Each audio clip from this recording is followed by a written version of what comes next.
Christian Chesneau, Georges Brel-Poineau, bonjour. Bonjour. Bonjour. Alors, je vous reçois aujourd'hui parce que vous êtes les auteurs de ce livre, Le déclassement français, qui, je le précise tout de suite, n'est pas le déclassement français en général, mais au Moyen-Orient Et au et Maghreb. au Maghreb, qui est un livre qui, en gros, raconte les dessous diplomatiques au Quai d'Orsay, à l'Élysée, les voyages aussi au Liban, en Iran, en Algérie, sur les 15 dernières années à peu près. C'est-à-dire au moment où Jacques Chirac, en gros, termine son quinquennat, c'était le seul quinquennat qu'il a fait, et au moment où Sarkozy arrive au pouvoir. Donc justement, on a beaucoup parlé, le livre s'ouvre sur le Liban notamment. Alors là, j'ai envie de passer directement à l'actualité. On a vu hier, je crois, ou avant-hier, Saad Hariri, qui a pas démissionné, mais carrément quitté le monde politique libanais. Dans votre ouvrage, les premières pages de cet ouvrage rappellent à quel point la dynastie Hariri est une dynastie très très importante pour la France. Comment peut-on interpréter aujourd'hui justement ce retrait politique? Est-ce que c'est pas aussi encore un coup de couteau dans le dos pour la France, et notamment pour Emmanuel Macron, qui a essayé pendant les 5 dernières années de retrouver d'une certaine présence française au Moyen-Orient via le Liban? Alors, ce n'est pas une bonne nouvelle pour la France parce que Saad Hariri faisait partie des leaders libanais qui étaient nos alliés et qu'à Paris on appelle les souverainistes, par opposition à ceux qui sont plutôt alliés à l'Iran ou à la Syrie. Et donc Saad Hariri, fils de Rafik Hariri, grand ami de Jacques Chirac, était effectivement un allié de la France. Emmanuel Macron l'a sorti d'un mauvais pas en 2017 lorsque Saad Hariri était otage de Mohammed bin Salman en Arabie Saoudite. Ensuite, il s'est noué une relation assez particulière entre eux. Emmanuel Macron et Saad Hariri s'appellent au téléphone, etc. Et lorsqu'il y a eu l'explosion le 4 août 2020, Emmanuel Macron y va 2 jours après. Saad Hariri fait partie de ceux sur lesquels effectivement l'Élysée pense peut-être pour constituer un gouvernement, même si rapidement Emmanuel Macron veut un gouvernement de techniciens, et donc Saad Hariri d'ailleurs va s'opposer un petit peu. On raconte dans le livre un dialogue assez houleux où Emmanuel Macron lui dit il faut que tu dégages et que tu laisses la place à quelqu'un d'autre. Alors effectivement, il a laissé la place à quelqu'un d'autre, mais qui était en fait son homme lige.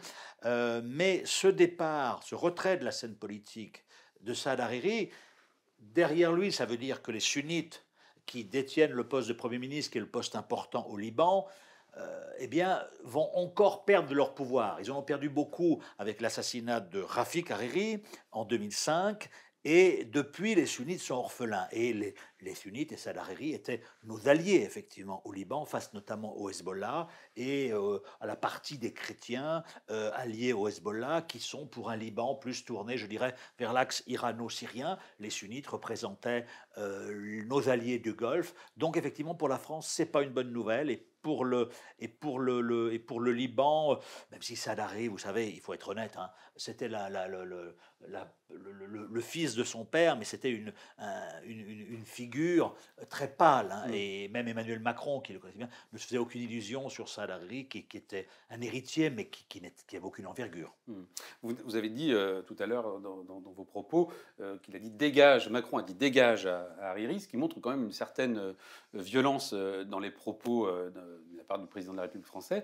On s'aperçoit tout au long de l'ouvrage, en fait, que, en tout cas pour les 5 dernières années, on reviendra sur ce qui se passe avant, mais en tout cas sur le quinquennat Macron, on s'aperçoit que la présence de ce président et sa manière d'être ont été peut-être, bien qu'il soit brillant, bien qu'il comprenne très vite les dossiers, mais cette manière d'être a été plutôt un blocage, voire un obstacle pour réussir, notamment, on vient d'en parler, sur le Liban. Il profite du 4 août, de l'explosion du 4 août, pour essayer de réimposer la France dans le jeu moyen-oriental via le Liban.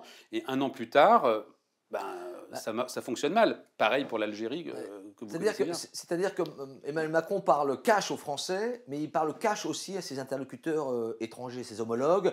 On l'a vu donc au Liban, où effectivement il a des propos très durs en coulisses, à la résidence des Pins, où il dit à tous les caciques, les zaïms locaux, en disant vous avez tous touché, en fait vous êtes tous corrompus, c'est quand même violent.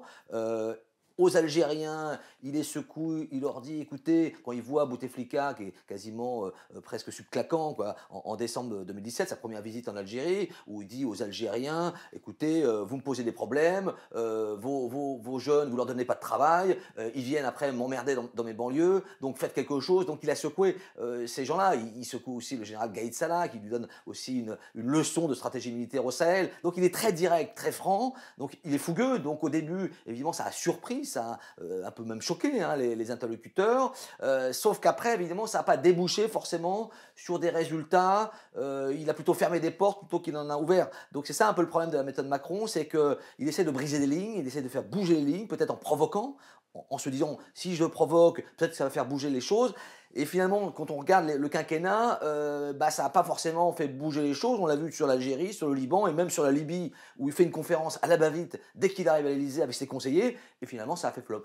Oui, ce sont des conseillers qui ont peu de pouvoir. On a l'impression que Macron a du mal à entendre ses conseillers. Qu'en est-il exactement? Parce que vous avez pu un petit peu entrer dans cette intimité. Qu'est-ce que vous avez pu observer par rapport à ça? Ce qu'on a observé, c'est ce que vous disiez tout à l'heure. On a un président qui est jeune, qui comprend très vite les problèmes, y compris les problèmes complexes du Moyen-Orient, qui travaille beaucoup, et donc qui s'imagine qu'ils peuvent pratiquement faire beaucoup de choses tout seul. Et donc, il a une tendance effectivement à peu écouter. Et puis à instaurer quand même une espèce il y a une ambiance quand même assez, comment dirais-je, assez directive. C'est quelqu'un qui est directif, qui est autoritaire, etc. Et donc, autour de lui, ses conseillers sont un petit peu dans une espèce de, pas de peur, mais dans un souci aussi de faire plaisir au président, qui a des idées très déterminées, qui veut effectivement faire avancer, comme tu l'as dit, bousculer certains dirigeants, etc. Donc, il y a une absence, je dirais, de poids lourd autour de lui, contrairement au passé. Jacques Chirac, conseiller diplomatique, Maurice Gourdeau-Montagne était un monsieur qui avait de l'expérience, Sarko qui était aussi un peu fougueux, mais avait Jean-David Lévy qui était aussi un diplomate de carrière. Là, c'est un peu quand même petit bras son entourage. Et quand vous ajoutez à ça le fait que le Quai d'Orsay a été marginalisé, alors déjà depuis Nicolas Sarkozy, mais accentué sous Emmanuel Macron, vous arrivez avec une verticalité du pouvoir qu'on retrouve dans la diplomatie, où tous décident en haut, et donc il n'y a pas de conseillers un petit peu, je dirais, expérimentés qui puisse dire au président, Monsieur le Président, là, vous allez vous planter. Au Liban, c'était quasiment évident qu'il n'allait pas en 3 semaines obtenir un gouvernement en leur tordant le bras, et en plus en agitant un sabre de bois sur les sanctions.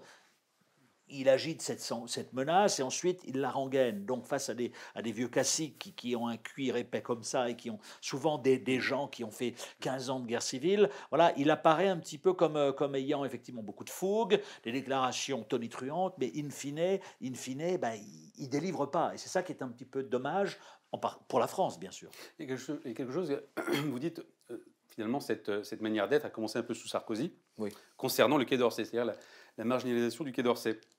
Néanmoins, est-ce que c'est plus qu'une marginalisation? Est-ce que c'est pas un revirement idéologique? Vous en faites part. Effectivement, au fond, Gérard Haraud et compagnie, ceux qu'on appelait les néoconservateurs, les néocons, ils n'aiment pas le terme, ont pris le pouvoir aussi à ce moment-là. Est-ce qu'au fond, même ce qui se passe aujourd'hui n'est pas le résultat de ces 15 années-là? En fait, il y a deux choses. Il y a à la fois la fin de Chirac, effectivement, qui était un président qui connaissait très très bien la région, qui s'appuyait sur le Quai d'Orsay. On donne des exemples pour son grand discours de 96 à Alexandrie, tout le Quai d'Orsay est mobilisé. Voilà, il y avait une vraie symbiose entre l'Élysée et le Quai d'Orsay avec des poids lourds qui officiaient. Alors c'est vrai qu'avec Sarkozy, c'est la rupture. Le quinquennat, déjà des voyages express, c'est-à-dire qu'on rompt avec les grands voyages, donc on fait 1 ou 2 pays dans la journée. Sarkozy détestait les diplomates, il le dit dans un bouquin, il dit « moi je viens 3 semaines en Syrie, j'en sais plus que l'ambassadeur qui est là depuis 5 ans ».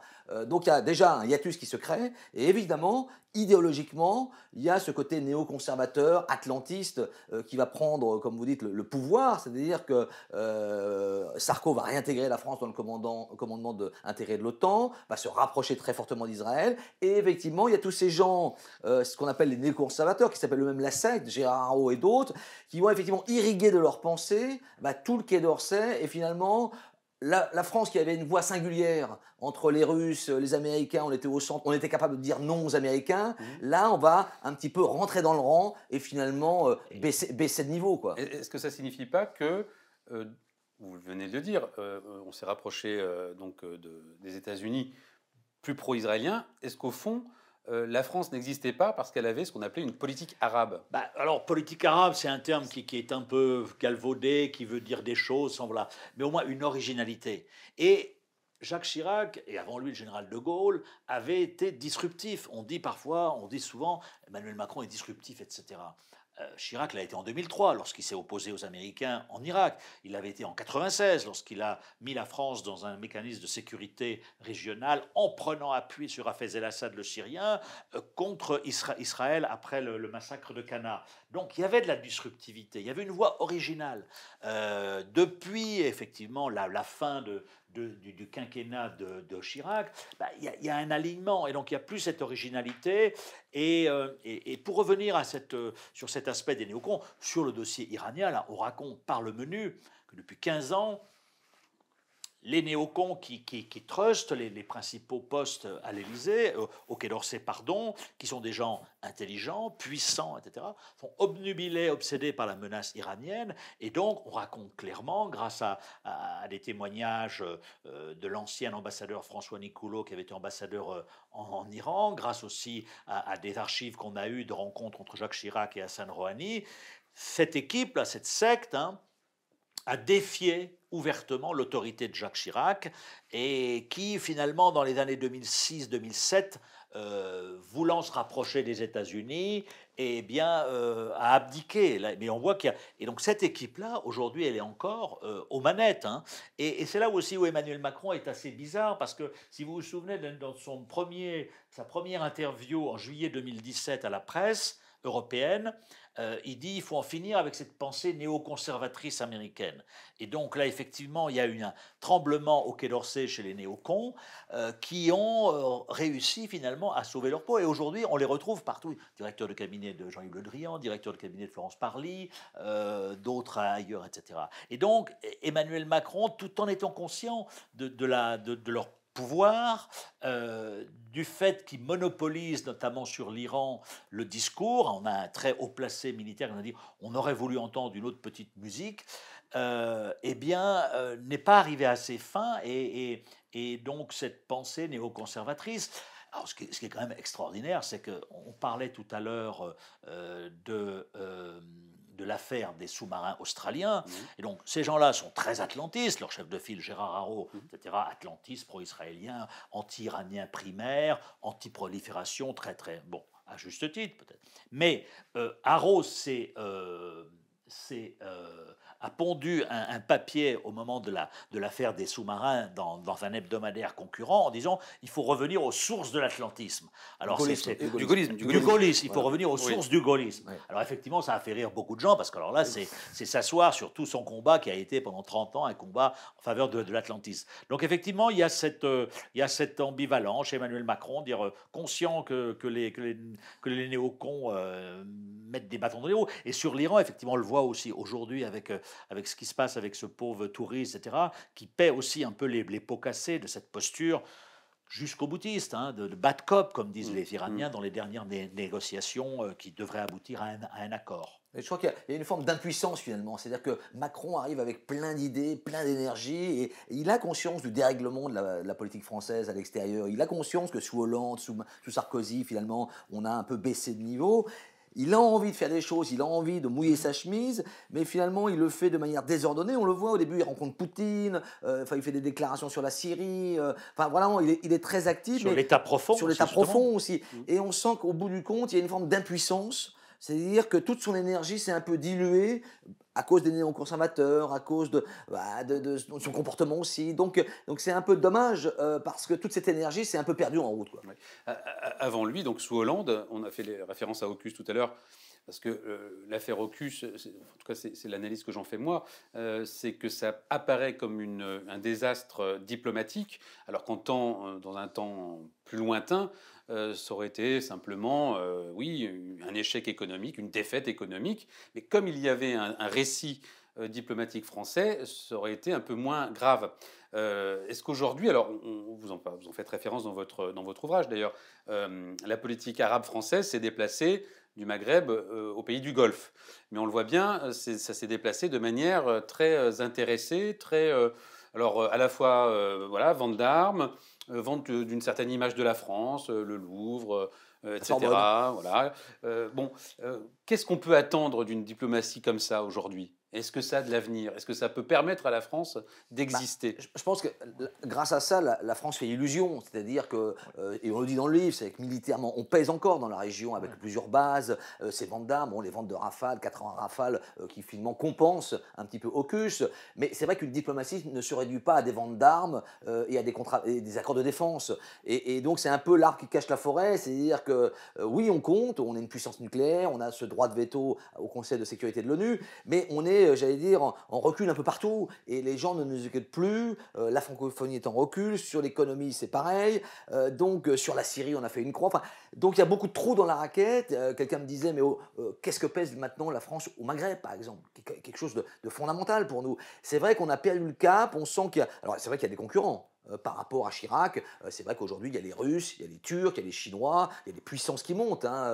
Mais on sent qu'on est un petit peu désorienté, qu'on n'a plus de cap, et que finalement, ces contrats, ça donne un peu le là, quitte aussi à renier nos valeurs.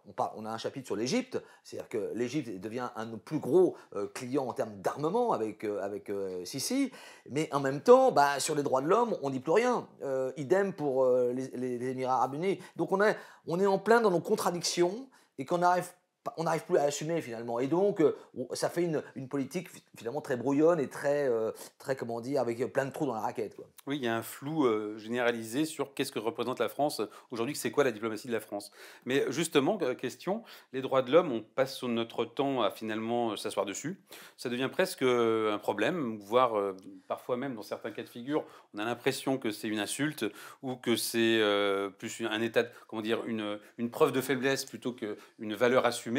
Est-ce que précisément la France n'aurait pas intérêt à se réappuyer sur ces valeurs pour réexister? Est-ce que le discours à venir ne passerait pas par là? D'accord, moi je suis d'accord avec vous, évidemment, il faut avoir un discours un peu droit de l'homiste, mais là encore, on désarçonne un petit peu de nos partenaires, parce que jusqu'en 2011, on s'affichait de manière tout à fait ostensible avec Hosni Moubarak, avec Ben Ali, avec Bachar el-Assad, etc. Donc il y avait un appui marqué au dictateur.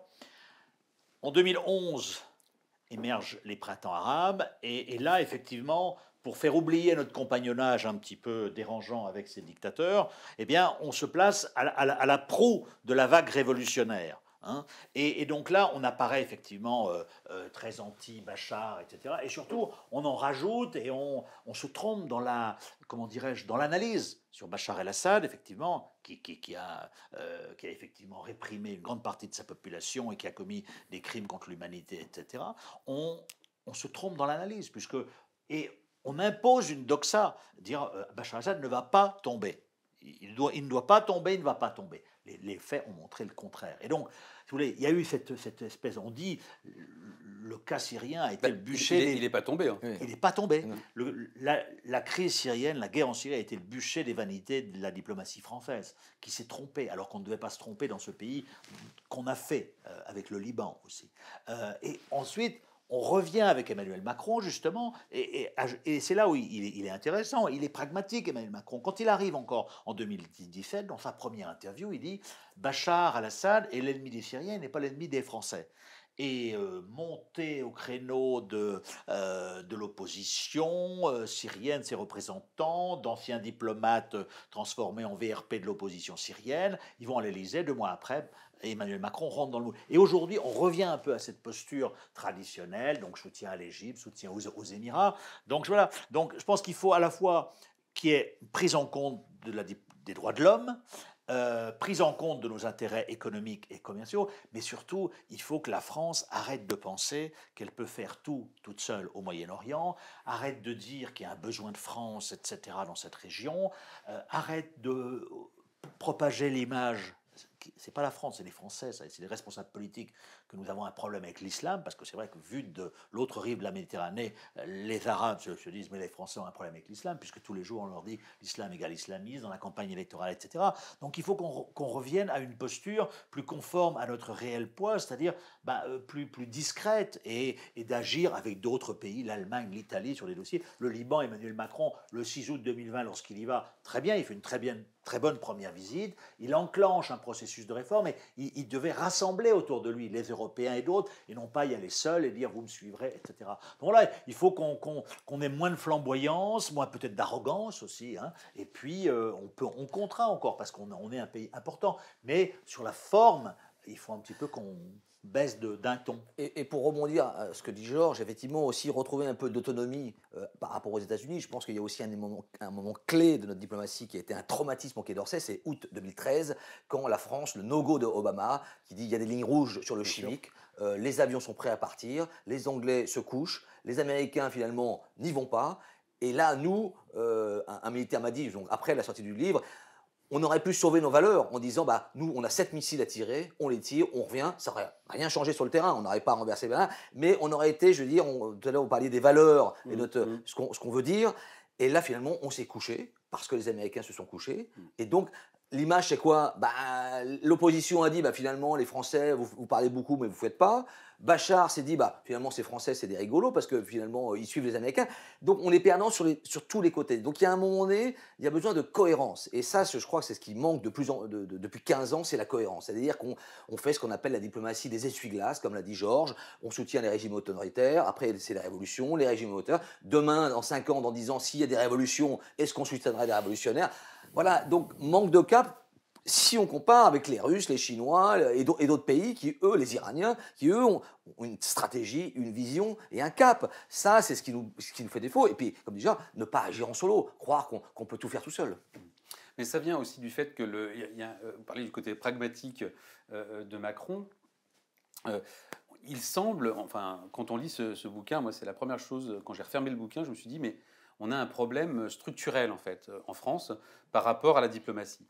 C'est-à-dire que, tant que c'est... Alors, même avec Jacques Chirac, je dirais tant que c'est Jacques Chirac, mais non. Même avec Jacques Chirac, le problème, c'était quoi? C'est qu'il avait construit un réseau diplomatique par sa seule personne, en fait. On le voit bien. Dans les années 70, il ramasse autour de lui. C'est quelqu'un, en plus, d'extrêmement, communicant. Enfin, il a ce talent de créer un énorme réseau diplomatique autour de sa personne. Il en fait profiter, certes, les personnes du Quai d'Orsay dans la foulée, mais quand même, ça passe par lui. Là, on le voit avec Macron, pseudo-disruptif, mais surtout assez violent. On le voit par les faiblesses aussi quand un président est faible. Ce que je veux dire, c'est qu'on prend... c'est pareil, c'est dans votre ouvrage, je répète simplement ce qu'il y a dans votre ouvrage. À un moment donné, on voit Merkel, sur l'affaire libyenne, qui se met à table, penaudement, de manière assez...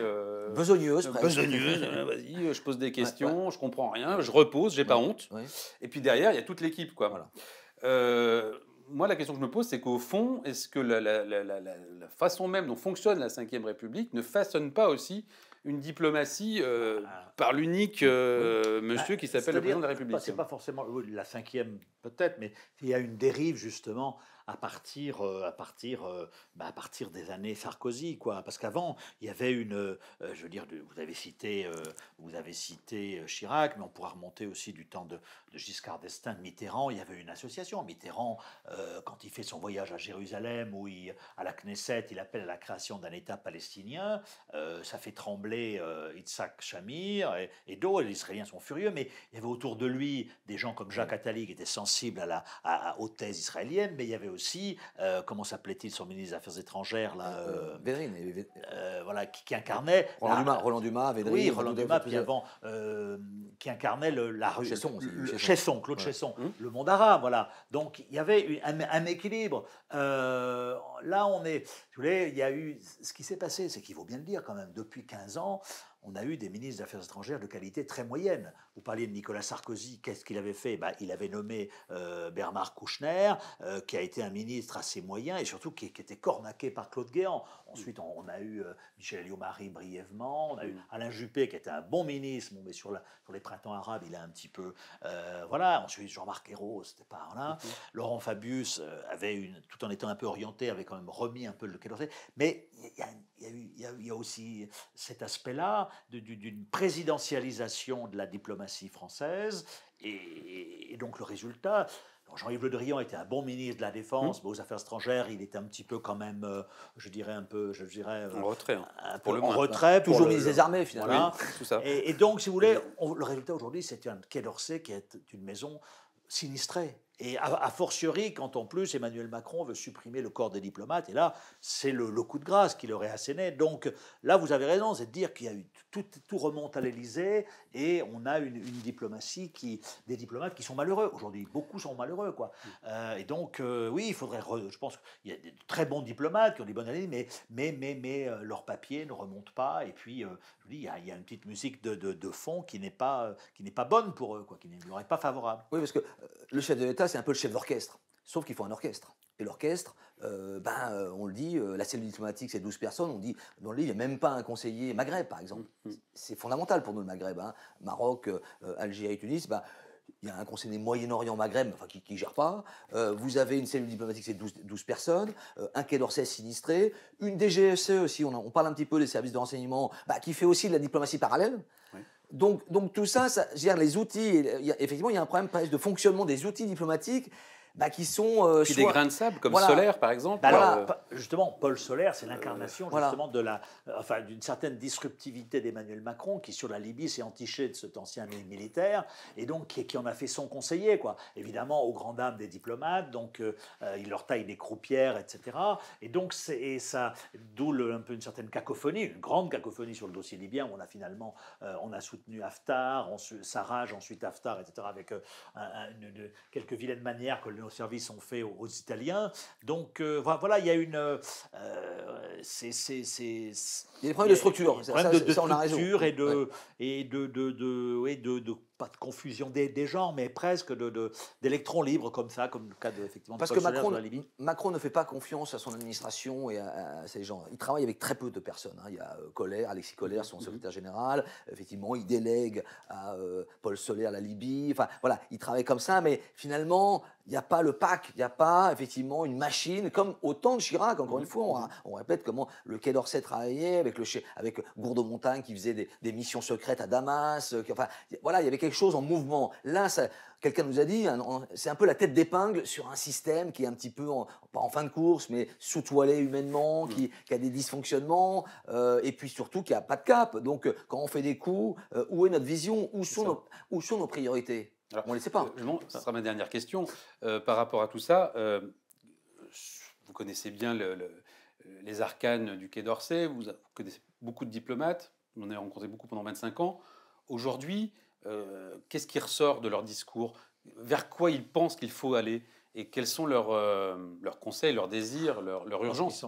Ils sont divisés aussi, parce que je dis, le Quai d'Orsay, il y a cette division entre les affaires stratégiques, ce qu'on appelle un peu les néocons, plus le Moyen-Orient, etc. Je pense que... mais ce qui ressort, c'est qu'il faut inscrire notre action diplomatique plus dans la durée, dans le moyen terme, et non pas dans l'instantanéité et la recherche de coups médiatiques. Parce que ça a été aussi un peu une espèce de marque de fabrique de l'ère d'Emmanuel Macron. Oui. Commencé sous Sarko, d'ailleurs. Qui a commencé sous Nicolas Sarkozy. C'est de faire des coups. On raconte, lorsqu'il arrive à Jérusalem, à Tel Aviv, en février 2020, il monte dans la voiture de l'ambassadeur de France et il dit « Je veux faire un coup, qu'est-ce que je peux faire ?» Et Éric Danon lui répond « Fais ce qu'aucun président n'a fait, allez vous recueillir au cocktail, au mur des lamentations. » Bon, les coups, ça ne marche pas. Alors évidemment, on peut relayer ça quand il a aussi, alors ça a été assez dramatique, je veux dire, ça ne se sait pas beaucoup, mais lorsque les plombiers de l'Élysée ont voulu installer une ligne sécurisée entre la chambre à coucher, la suite de Donald Trump et celle d'Hassan Rouhani, ça n'a évidemment pas marché, mais sauf que le lendemain, ça a été éminemment et profondément et puissamment relayé par les médias français parce qu'on est dans la recherche de la communication. Et ça, la diplomatie, lorsqu'on fait un grand succès, on peut communiquer, mais lorsque ça n'est uniquement des mots et pas d'action derrière, la communication, elle confine à l'impuissance. Et c'est un petit peu le danger auquel on assiste depuis quelques années, depuis longtemps même, depuis Sarko. Donc effectivement, il y a beaucoup d'états d'âme au Quai d'Orsay, chez les diplomates, chez les militaires. Ce qu'ils voient, effectivement, c'est effectivement plus de cohérence, ce qu'ils voudraient plus de cohérence, peut-être un resserrement des moyens, c'est-à-dire qu'on a tendance à étaler nos moyens partout, sauf que, encore une fois, où sont nos priorités? Donc là, les gens voudraient plus, effectivement, de quelque chose de plus solide, hein, qui ait une colonne vertébrale, avec un peu de vision. Alors peut-être que c'est lié au quinquennat, hein, qui réduit le champ politique, mais c'est vrai que... Et puis peut-être moins d'arrogance, parce que ça, beaucoup nous l'ont dit, l'arrogance française, on pense qu'effectivement, on est comme Zoron, on va sauver le Liban, on va sauver l'Algérie, etc.